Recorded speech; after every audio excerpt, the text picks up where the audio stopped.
The Get Along Gang and the New Neighbor. One crisp Monday morning in autumn, the Get Along Gang hurried down the road to school. One member of the gang, Rudyard Lion, dragged behind the others. Montgomery Moose looked back over his shoulder and called to Rudyard. "Come on," said Montgomery, "we're late." Rudyard Lion had lived in Green Meadow for only a few weeks. He was a visiting student from another country, a country far, far away. Rudyard liked Green Meadow and his new friends, but he was homesick. Rudyard was living at Montgomery's house, so Montgomery knew why Rudyard was feeling sad. "It's his birthday next Saturday," said Montgomery. "He's never been away from home before on his birthday." "I know what we can do to make him feel better," said Dotty Dog. "I'll tell everyone at recess." At recess, the gang got together to hear Dotty's idea. On Saturday, she said, "We'll have a birthday party for Rudyard at the clubhouse, but don't tell him. It will be a surprise." Just then Bingo Beaver saw Rudyard in the schoolyard. "Shush," he said. "Rudyard's coming." "Hello," said Rudyard in a quiet voice. "May I join you?" "Sorry," said Bingo, dashing off. "Gotta see the teacher." "Bye, Rudyard," said Wolma Lamb. "I have to show Lolly my new hair ribbons." The gang disappeared. Rudyard was all by himself. All week long the gang was busy planning the surprise party. On Friday afternoon, Lolly Squirrel and several others met in Hofnagel's ice cream emporium. "Let's go to the sweets factory tomorrow morning," said Lolly. "My father says he will let us fill up one bag with candies for the party." Lolly's father owned the sweets factory in Green Meadow. When the gang saw Rudyard coming into Hofnagel's, they left in a hurry. "Bye, Rudyard," said Wolma Lamb. "I have to go home and wash my hair." "We have to help her," said Rocco Rabbit. "Bye, Rudyard."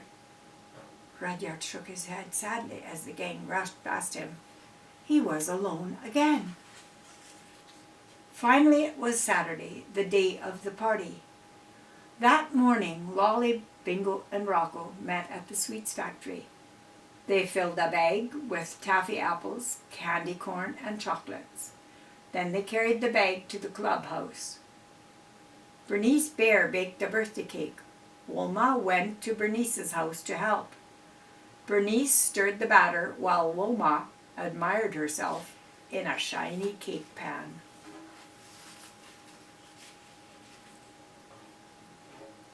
The rest of the gang decorated the clubhouse. The Get Along Gang's clubhouse was a little red caboose. "I hope Rudyard doesn't decide to come now," said Breaker Turtle. "He'll spoil everything." "He's at my house writing a letter," said Montgomery, trying to untangle the crepe paper. "I just hope he stays out of the way." Montgomery did not know it, but Rudyard had already been to the clubhouse. He had heard everything the gang said. Tears rolled down Rudyard's cheeks. "I'm in the way. I spoil everything," he said to himself. "The Get Along Gang does not want me around." Rudyard went back to Montgomery's house and packed his bag. Then he left a note for Montgomery and the rest of the gang and started off to the airport. Rudyard Lion was going home. At the clubhouse, everything was finally ready for the party. The candles were set out in bowls. Candies were set out in bowls. The cake with orange icing was on the table. The crepe paper was on the walls instead of on of in Montgomery's antlers. It's time to get Rudyard, said Dotty. Zipper, you go to Montgomery's house and bring him back. We'll be here before you can say Moose Chief, said Zipper, and off he went. In the meantime, Rudyard was walking slowly down the road to the airport. His plane ticket was in his pocket. He brushed away his tears and tried not to think about leaving Green Meadow and the gang. When Zipper reached Montgomery's house, he saw the note on the door. He opened it up and read. Rudyard's leaving, he cried. I've got to tell the gang. Outside the clubhouse, Montgomery read the note out loud. Dear friends, he said. Then he added, that's how Rudyard begins. Montgomery, hurry and read the note, said Dotty impatiently. Montgomery read on. I am sorry I was in the way. I do not want to spoil things for you, so I am going home. Love, Rudyard. Oh, no, said Dotty. Rudyard got it all wrong. He thinks we don't like him. Come on, everybody. We have to stop him from leaving. Hold it, said Montgomery calmly. We need a plan. I suggest that Dotty, Zipper, Bingo, and I go to the airport. That's probably where Rudyard's heading.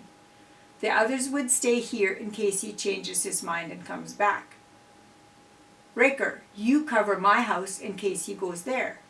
Zipper and Bingo jumped on a scooter. Dotty put on her roller skates and Montgomery grabbed his skateboard. We'll head for town and then out to the airport, said Dotty. Let's go. Like gangbusters. There was a traffic jam on Main Street. What'll we do now? We won't get to the airport in time. I think I can get Officer Growler to help us, said Montgomery. Let me talk to him. Montgomery quickly explained to Officer Growler why they needed his help. Officer Growler piled the gang into his police van, turned on the siren, and sped off to the airport. Officer Growler let the gang out in front of the airport terminal. Dotty and the others rushed inside while Montgomery thanked Officer Growler.